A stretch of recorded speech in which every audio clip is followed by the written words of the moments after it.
Good morning, dear students. Uh, First of all, welcome to all to your own channel Prestige, the Ray of Light. Today we are going to discuss about the Thevenin theorem part 2. In earlier class, we have discussed about the introduction of Thevenin theorem, the statement of Thevenin theorem, and why this theorem is very useful for solving the numerical problems, right? And we have also taken two types of numerical problems in the last class. तो आज हम उसी को थोड़ा सा आगे बढ़ाएंगे। उससे पहले मैं आपको बता दूं कि हम लोग चैप्टर सेकंड डिस्कस कर रहे हैं, जिसके अंदर सबसे पहले हमने इंट्रोडक्शन टू डीसी सर्किट किया, फिर हमने किरचॉफ्स के दो लॉज जो हैं केसीएल केवीएल उनको डिटेल में डिस्कस किया, उनसे रिलेटेड क्वेश्चन किए, right. And then we have also discussed about the superposition theorem and its numerical problems. Thevenin theorem का एक पार्ट मैं आपको करा चुका हूं, जिसके अंदर हम काफ़ी सारी चीज़ें कर चुके हैं। आज नया उसमें विशेष नहीं है, लेकिन हम न्यूमेरिकल प्रॉब्लम कुछ और मैं आपको कराना चाहता हूं, तो थोड़ा सा इस थ्योरम को रिवाइज कर लेते हैं अपन। आज की क्लास मुश्किल से 10-12 मिनट की है, तो आप लोग अंत तक बने रहें, कुछ चीज़ें आपको और सीखने को मिलेगी, ठीक है ना। देखिए, थेवेनिन थ्योरम के अंदर जब हम न्यूमेरिकल प्रॉब्लम सॉल्व करते हैं, तो our ultimate target is to find out the equivalent circuit parameters, right, that is VTH and RTH. VTH का मतलब है open circuit voltage at the load terminals. जब आपको एक सर्किट दिया हुआ होता है, उसमें लोड लगा होता है, तो आप लोड को हटा देंगे और उस लोड टर्मिनल के अक्रॉस जो वोल्टेज आप मेजर करेंगे या कैलकुलेट करेंगे, वो आपका हो जाएगा open circuit voltage, right. RTH है आपका equivalent resistance at the load terminals when all the independent sources are reduced to zero. Load आपका ऑलरेडी हटा हुआ है, अब उन टर्मिनल से आप सर्किट को आपको देखना है, ठीक है ना, from right to left side. उसमें सारे इंडिपेंडेंट सोर्सेज आपको रिड्यूस कर देने हैं, मतलब वोल्टेज सोर्स को जीरो करने का मतलब है शॉर्ट सर्किट, करंट सोर्स को जीरो करने का मतलब है open circuit, provided that they are independent nature, right. Dependent sources are never reduce to zero, ये चीज़ आप ध्यान रखिएगा, मैं बार बार इस चीज़ को कह रहा हूँ, ठीक है ना। आगे बढ़ते हैं। तो मान लीजिए आपके पास ये वाला सर्किट है ना, लीनियर सर्किट है और लोड टर्मिनल कनेक्टेड है। तो ये जो लीनियर सर्किट है, इसको हम रिप्लेस करते हैं इस तरह से, वीटीएच आरटीएच। वीटीएच आरटीएच क्या होता है मैंने आपको बता दिया है। अब ये लोड कुछ भी हो जाए, है ना, इस आरएल की वैल्यू चाहे कुछ भी हो, आप इसमें आईएल जो है लोड करंट आसानी से निकाल सकते हैं just by using the Ohm's law, VTH upon RTH plus RL, right. आगे बढ़ते हैं। दो तरह की मैंने प्रॉब्लम आपको बताई थी, या तो आपको थेवेनिन इक्विवेलेंट सर्किट पूछेगा या किसी ब्रांच में करंट पूछेगा यूजिंग दिस थ्योरम, राइट। दोनों ही तरह की प्रॉब्लम हम पिछले क्लास में कर चुके हैं, कुछ नई प्रॉब्लम्स और डिस्कस करना चाहते हैं। तो ये जो फर्स्ट प्रॉब्लम है, इसके मैंने 4 ऑप्शन दे रखे हैं। देखिए, पहले क्वेश्चन पढ़ लीजिए। ये टाइप 1 की प्रॉब्लम है।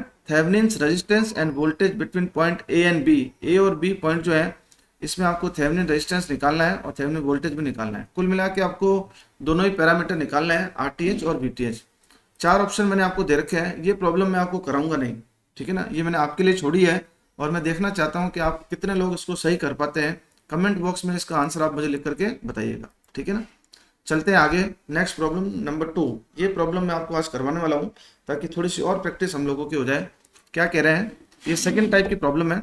Determine the current through 6 ohm resistance. ये जो 6 ओम का रेजिस्टेंस है, ए और बी टर्मिनल के अक्रॉस जुड़ा हुआ है, इसमें आपको करंट निकालनी है with the help of Thevenin theorem.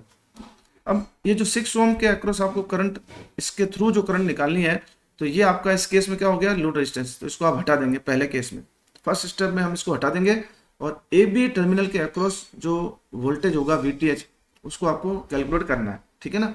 फिर ये लोड टर्मिनल हटा हुआ ही रहेगा, इस सर्किट को यहाँ से देखना है फ्रॉम राइट टू लेफ्ट। उस केस में आपके वोल्टेज, दो ही वोल्टेज सोर्स हैं, दोनों ही शॉर्ट हो जाएंगे, तो आपको इक्विवेलेंट रेजिस्टेंस निकालना है, ठीक है ना। और तीसरे स्टेप में आप क्या करेंगे, जो फर्स्ट स्टेप में वीटीएच और सेकंड स्टेप में आपने आरटीएच कैलकुलेट किया है, उन दोनों को सीरीज में लगा के और वापस इस लोड टर्मिनल को लगा देना, और फिर ओम्स लॉ लगा करके करंट निकाल देंगे, ठीक है ना। तो देखिए, हमारा फर्स्ट स्टेप है, मैंने यहाँ पर लोड जो रेजिस्टेंस 6 ओम का लगा हुआ था उसको हटा दिया। अब इसके अक्रॉस जो वोल्टेज है वो आपका वीटीएच है, ठीक है ना।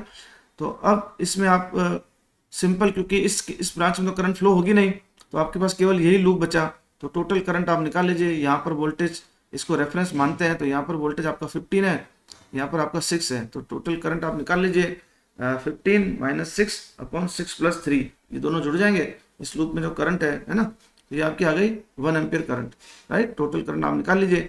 अब ये जो 1 एम्पियर करंट है, ये पूरे लूप के अंदर फ्लो हो रही है, ठीक है ना। अब ये जो वोल्टेज है वो है 15 वोल्ट, और करंट इसमें भी फ्लो हो रही है, तो यहाँ पर भी एक ड्रॉप होगा 3 वोल्ट का, ठीक है ना। तो आपका इक्विवेलेंट जो इफेक्टिव वोल्टेज है इस ब्रांच के अक्रॉस वो हो जाएगा VTH है, और वो आपका 12 वोल्ट रहेगा। ठीक है ना। आप लोग यहाँ पर नोड जो है C, यहाँ पर पॉइंट जो है, यहाँ पर आप KCL लगा कर भी इसको निकाल सकते हैं। ठीक है ना। अब सेकेंड स्टेप में देखिए, जो वोल्टेज सोर्स थे दोनों ही, है ना, ये 15 वोल्ट का 3 ओम के सीरीज में जुड़ा हुआ है और एक ये डायरेक्ट 6 ओम का जुड़ा हुआ है। इन दोनों को मैंने हटा दिया है। तो जैसे आप इसको हटाएंगे तो ये पॉइंट E और F कॉन्साइड हो जाएंगे, इवन D हो जाएगा और ये शॉर्ट हो जाएगा। तो अब आपका इक्विवेलेंट सर्किट इस केस में ये हो गया है। ठीक है ना। RTH आपको यहाँ से देखना है। अगर मैं यहाँ सप्लाई लगाता हूँ तो करंट जाएगी और इन दो पॉइंट पर करंट डिवीजन हो रही है, तो ये दोनों आपके पैरेलल में है। ठीक है ना। 4 ओम पैरेलल में 3 और 6 ओम, तो इसका इक्विवेलेंट आप निकालेंगे 4 + 3 × 6 अपॉन 3 + 6, तो ये आपका आ जाएगा 6 ओम। ठीक है ना। VTH आपने निकाला 12 वोल्ट, RTH आपने निकाला 6 ओम। तीसरे स्टेप में थेवेनिन इक्विवेलेंट सर्किट आप बना लें, दोनों को सीरीज में जोड़ के VTH और RTH को 12 वोल्ट और 6 ओम, और जो लोड पहले हटाया था उसको वापस लगा दें, क्योंकि इसी में हमको करंट निकालनी है।